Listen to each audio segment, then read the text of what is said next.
All right, good afternoon, everyone. My name is BJ Revel. I am the Director of Financial Aid at the University of Rochester School of Medicine. I got a couple of slides to go through, and hopefully we'll have a few minutes to do some questions and answers at the end. Admissions wanted me to remind everybody we're recording this, so if you miss it or want to go back to it, it's going to be recorded and up on the website later. Thanks. So let's dive in. Real quick, I want to go through the application process for those that still might be thinking about applying, haven't applied yet, haven't submitted all their information. There's two different processes you can go through for need-based applications, or for financial aid applications. There's the need-based process, which I have here on the screen. So in addition to the FAFSA that you need to submit for any type of financial aid, we require the CSS profile, which is a secondary application, and our own little in-house form and taxes. This is all due on March 1st, but if you can get it in as soon as possible, if you're still thinking about need-based application, that would be great, and we can still consider you. The other type of application you can do is if you just wanted to take out some student loans to help offset some of the cost. Yes, we had a due date of March 1st, but being student loans, you can basically take them at any point. Again, we need the FAFSA and our own little in-house form just to give us more information about your plans. So there's that information. All the forms, deadlines, links are out on our website. And also when submitting information to us, we have a secure document upload app built right into our website as well. It's secure, it's instantaneous. We don't really encourage people to send things through the email, as email technically isn't secure, and some of things you might be sending could have protected information on it, so we don't want that going through email.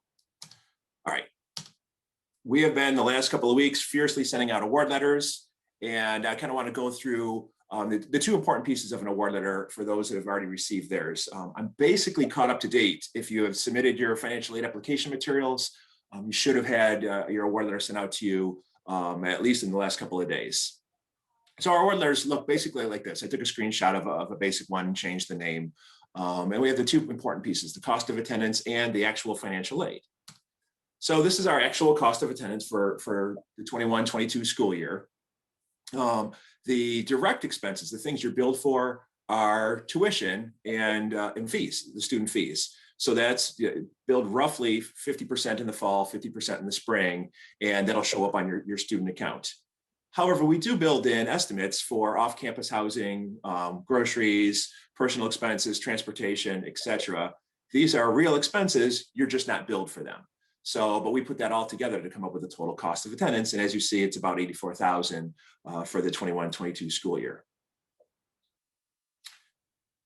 Financial aid award letter, the important part, the actual financial aid.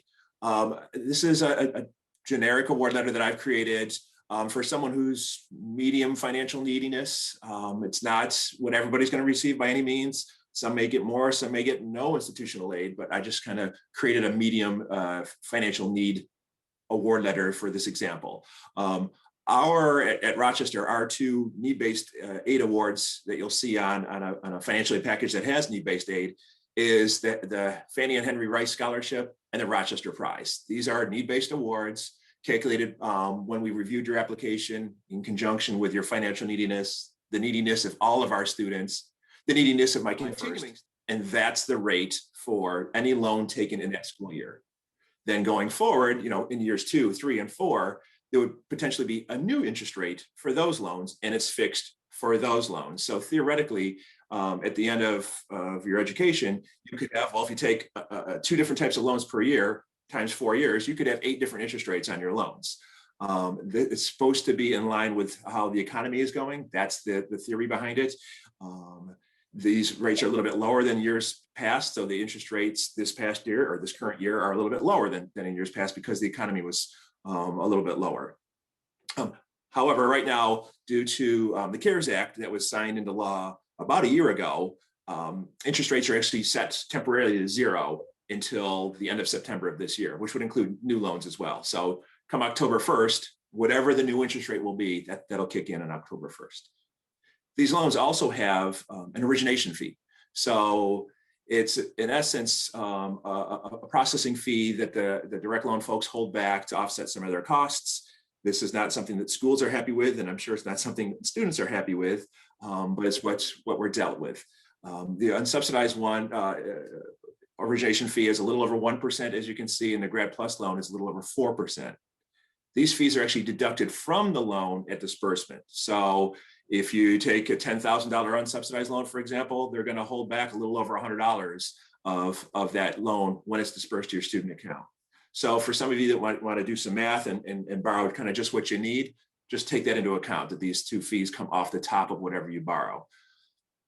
And finally, disbursement timeline. So assuming you have everything set, all the paperwork signed, the loan logistics taken care of, roughly the first couple of days of the fall semester, actually during orientation, we would disperse your 50% of your financial aid to your student account at that point to offset, well, the 50% charges that you're billed in the fall.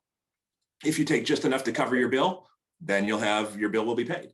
If you were to take more than what is you're charged, all the way up to the full cost of attendance, well, when we disperse your financial aid, it'll create a credit on your student account.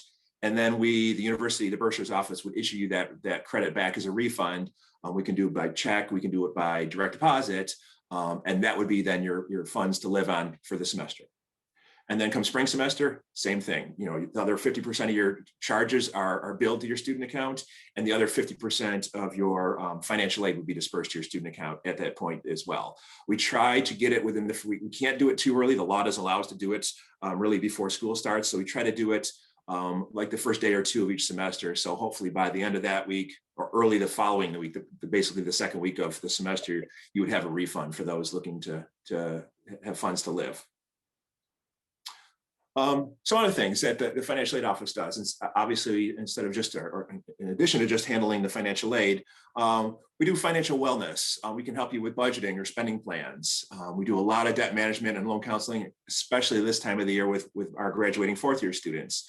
But we send out other financial wellness from podcasts to YouTube videos, articles. I'll push those out occasionally across the class listservs. I try not to bombard you too much, so I'll give you a couple of things maybe once a month just to review, and I'll pick a topic each month that is somewhat relevant.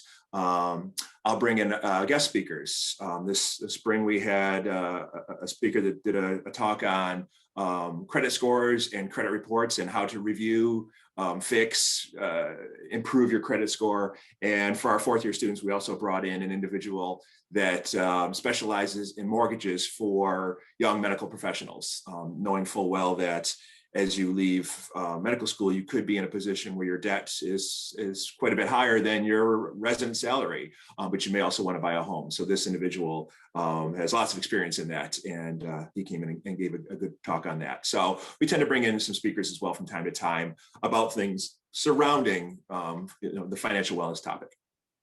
And finally, we're doing, through the admissions office, we're doing office hours. I'm hosting office hours this coming week. Last I looked, I thought there was a couple spots left.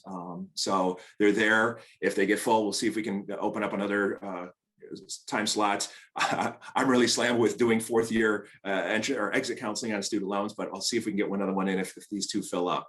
And finally, here's some contact information. Your best bet if you want to get a hold of us, honestly, at this point, because many of us in the financial aid office are still working remotely most days, you're best to send an email.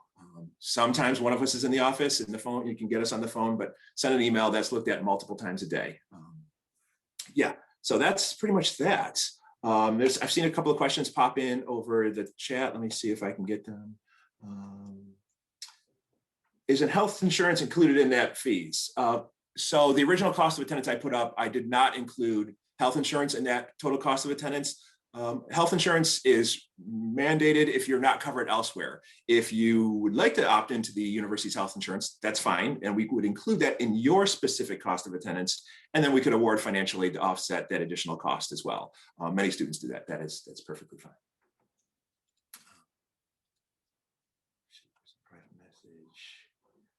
Any other questions? We can open it up. I don't know how much time we have left, a minute or two.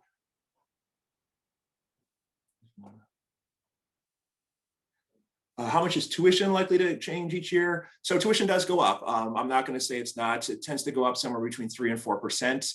So I would expect that. when we hear back about our finance, so like I said, if wondering when your financial aid's coming, if I had everything I needed that was requested to complete a financial aid application, I'm caught up as of like last Thursday. So if you finalized your financial aid application in the last 2 or 3 days, you might not have your financial aid packet yet. But if you submitted information before that, something might be missing. So shoot us an email and we'll figure out what's missing on your financial aid application. Can I touch on the status of public service loan forgiveness? So public service loan forgiveness, for those who don't know, is a program through the government where if you work in a public setting for 10 years and you make student loan payments in those 10 years, the balance of your debt is forgiven. No change. There's been no change. The law came into fruition back in late 2007, and it's going strong. There were some hiccups for early people that were in the program, got tripped up when they thought they were at the 120 month or 10-year point. The Department of Education has put in a number of processes to minimize those trip ups. And I heard from my first student that I counseled back when I started in 2009, 2010, that actually got public service loan forgiveness. So one of our alums, he shot me an email probably 2 months ago and said, yep, he was approved for public service loan forgiveness, got about $170,000 forgiven. I was happy. I'm sure he was much happier than I was. So it's still a great opportunity if you're going to look to practice in the public setting. Can you offer health insurance during later years? Yeah, actually the health insurance, you actually need to opt in or opt out annually. So you're charged for it each year. And if you fill out the waiver, then they reverse the charge. So if you only need it later on, you can do that. If you age off your parents mid-academic year, you can even do that. You can opt into the health insurance mid-academic year, and they'll prorate the cost accordingly. Where is the recording to refer back to later? Do we know if this is on is it on the Whova site or are we going to put it on the admission site? Yep. Hi, BJ. We answered the question right in the chat, so we're all set. Thank you, though. Thank you. Sorry.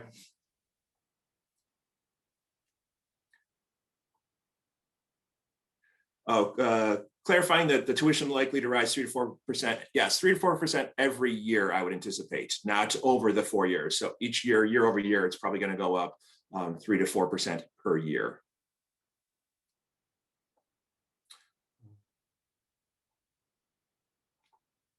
The link, asking about the virtual office hours, the link is right on the Whova site, correct, Alicia? Yes, it is. There you go. Thank you. I think we're about at time. I've just put it in the chat as well. And if we need to, we can add some additional time slots over the next few weeks. Yep, we can do that. But thank you.